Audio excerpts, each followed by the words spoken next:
বনের এক কোণে বাস করত চতুর শিয়াল চঞ্চু, আর অন্য কোণে থাকত চঞ্চল এক খরগোশ যার নাম তিলু।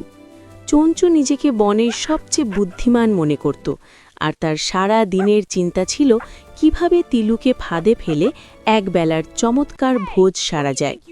কিন্তু তিলু সাধারণ কোনো খরগোশ ছিল না। সে জানত তার কান দুটি যেমন লম্বা, তার বুদ্ধিও তেমন ধারালো। এক তপ্ত দুপুরে চঞ্চু শিয়াল তিলুর গর্তের সামনে গিয়ে হাজির হল। মুখে এক চিলতে অমায়িক হাসি নিয়ে সে বলল, তিলু ভাই, সারাদিন তো আমরা ঝগড়াঝাঁটি আর লুকোচুরি করেই কাটালাম। চলো আজ সব ভুলে আমার বাড়িতে সন্ধ্যায় বনভোজন করি। আমি তোমার জন্য সেরা গাজর আর কচি ঘাস জোগাড় করেছি। তিলু বুঝল ডাল মে কুচ কালা হ্যায়।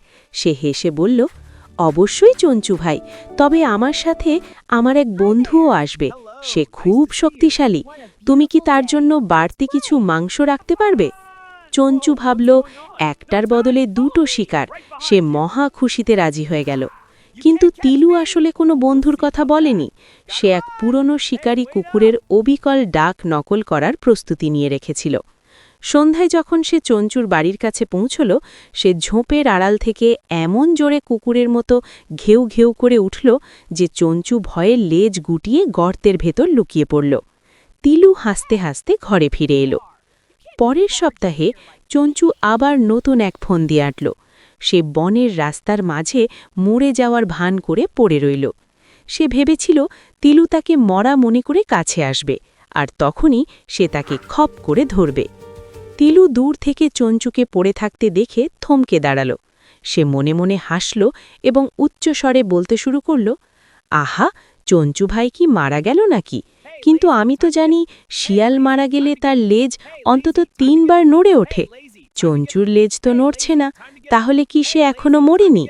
এ কথা শোনা মাত্রই বোকা চঞ্চু তার লেজটি ঝটপট ৩ বার নাড়িয়ে দিল।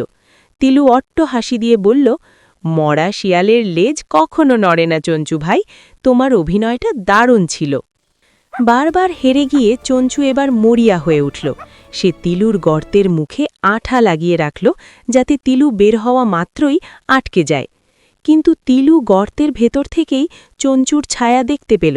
সে ভেতর থেকে চিৎকার করে বলল, ওরে বাবা, গর্তের মুখে তো একটা প্রকাণ্ড অজগর সাপ শুয়ে আছে।